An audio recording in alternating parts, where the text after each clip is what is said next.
عزیز مصر نے آپ کو قید میں ڈال دیا، اور آپ جب قید میں گئے آپ نے فرمایا کہ یہ قید میرے لیے 1000 درجہ بہتر ہے اس کالے داغ سے کہ جو میری پیشانی کے اوپر لگ جاتا اور میں زندگی بھر اس کے ساتھ جیتا، تو یہ قید میرے لیے بہت اچھی ہے۔ خیر آپ 7 برس یا اس سے بھی زیادہ، 7 سال یا اس سے بھی زیادہ آپ اسی قید میں رہے، اور وہیں پر قید کے اندر ہی لوگوں کو دین حق کی تبلیغ کرنے لگے۔ اور اتفاق سے پھر اسی قید کے اندر 2 بادشاہ کے خادم بھی اسی قید کے اندر آئے تھے، انہی دنوں کے اندر 2 خادم بادشاہ کے، ایک بادشاہ کا شراب پلانے والا، شراب یا مشروب تیار کرنے والا، انگوروں کا جو شیرہ ہوتا ہے، اور دوسرا جو تھا وہ ایک اور تھا، اس کا کام تھا وہ باورچی تھا، وہ بھی جیل خانے میں آیا، وہ دونوں وہاں پر تھے۔ تو حضرت یوسف اور وہ 2 خادم یہ دونوں پھر اس جیل میں اکٹھے ہو جاتے ہیں، اور ان دونوں خادموں نے ایک خواب دیکھی ہوتی ہے، دونوں خادموں نے اپنی اپنی خواب دیکھی ہوتی ہے۔ وہ جیسے ہی حضرت یوسف کے آپ آتے ہیں تو آپ کا بڑا نورانی چہرہ دیکھ کے، ایک معزز سے چہرہ دیکھ کے کہتے ہیں کہ ہم نے ایک خواب دیکھی ہے، میں نے بھی دیکھی، اس نے بھی، دونوں نے دیکھی ہے، تو ہمارے خواب کی تعبیر بیان کر دیں۔ قرآن کریم کا یہ مکمل واقعہ ہے۔ وہ کہتے تھے ہمیں خواب بیان کریں، آپ نے فرمایا کہ جی بیان کرو۔ تو ایک کہتا ہے کہ میں خواب دیکھ رہا ہوں کہ میں بادشاہ کی شراب نچوڑ رہا ہوں، یعنی وہ جو انگور کا شیرہ ہے وہ میں نچوڑ رہا ہوں اور بادشاہ کو مشروب تیار کر کے دے رہا ہوں۔ اور دوسرے نے کہا کہ میں خواب دیکھتا ہوں کہ میرے سر پر چڑیاں ہیں، وہ چوگ چن رہی ہیں،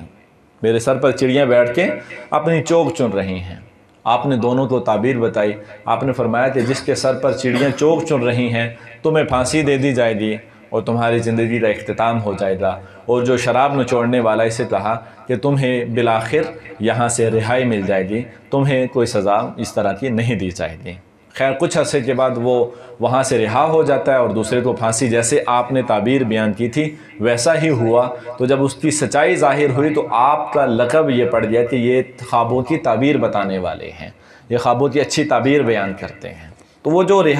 وہ جو نچوڑنے والا تھا ایک قیدی، وہ جب وہاں سے نکلا تو آپ نے اس سے کہا کہ عزیز مصر سے جا کے، بادشاہ مصر سے جا کے میرا بھی حال بیان کیجیے گا۔ لیکن خیر وہ جاتا ہے اور جا کے اپنے ہی کاموں میں مشغول ہو جاتا ہے، اور حضرت یوسف کا واقعہ بادشاہ کو کہنا یہ بھول جاتا ہے۔ پھر واقعہ ایسا ہوتا ہے کہ بادشاہ جو تھا، جو اس وقت نیا بادشاہ تھا، وہ غالباً ریان تھا، ریان بن ولید، اس نے ایک خواب دیکھے۔ اب اس کو ایک خواب آئے، وہ خواب میں دیکھتا ہے کہ 7 کمزور گائیں ہیں اور 7 موٹی اور فربا گائیں ہیں۔ 7 جو کمزور گائیں ہیں یہ کھا رہی ہیں ان کو جو موٹی اور فربا گائیں ہیں، یعنی کمزور گائیں موٹی اور فربا گاؤں کو کھا رہی ہیں۔ پھر اس نے کوئی خشک بالیاں دیکھیں، کچھ تر بالیاں دیکھیں، سٹے جسے کہتے ہیں ہم، گندم کے سٹے دیکھے، خشک اور تر دیکھے چند ایک۔ تو وہ یہ کہنے لگا کہ یہ ایک نئی سی عجیب سی خواب ہے کہ کمزور گائیں موٹی گاؤں کو کیسے کھا سکتی ہیں، تو اس کی مجھے کوئی تعبیر بتائیں۔ جو اس کے پاس اس وقت درباری تھے انہوں نے کہا کہ یہ پریشان کن خواب ہے، آپ کسی پریشانی میں ہوں گے اور اس وجہ سے خواب آئی ہوگی، تو اس کی خاص تعبیر نہیں ہے۔ انہوں نے اس طرح پریشان کن خواب کہہ کے اس کو چھوڑ دیا۔ وہ جو آزاد ہو کے آیا تھا قیدی، جو شراب نچوڑنے والا، اس تک جب یہ بھی خواب پہنچی کہ بادشاہ نے اس خواب کی تعبیر طلب کی ہے، تو اس کو یاد آیا کہ قید کے اندر جناب یوسف تھے کہ جنہوں نے میری خواب کی تعبیر بھی بیان کی تھی، تو میں ان کا حال یہاں پہ بتانا بھول گیا۔ وہ بادشاہ کے پاس کہتا ہے کہ اگر آپ کو اپنے خواب کی تعبیر چاہیے تو پھر مجھے اجازت دیں، میں جاؤں زندان کے اندر جاؤں، وہاں پہ جیل خانہ میں حضرت یوسف کے پاس جا کے آپ کی خواب کی تعبیر ڈھونڈ کے لاتا ہوں۔ آپ کو وہاں پہ بھیجا گیا، وہ شخص جب آپ کے پاس آیا تو آپ نے پھر اس خواب کی تعبیر بیان فرمائی۔ آپ نے فرمایا کہ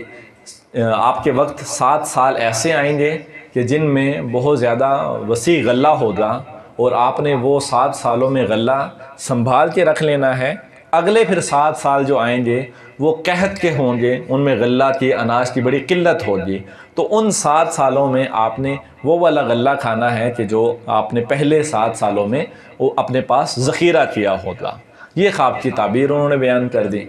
تو اس کے بعد واقعی ایسا ہوا کہ مسلسل آپ 7 سال جو ہے وہ غلہ و اناج بہت زیادہ ہوا، ان 7 سالوں میں پھر آپ کو وہ کیا نام ہے غلہ ذخیرہ کر لیا گیا، اور اگلے سالوں میں جب قحط شروع ہوا تو وہ پچھلے والا غلہ جو ذخیرہ کیا گیا تھا وہ وہاں پر استعمال میں آیا۔ تو اس پر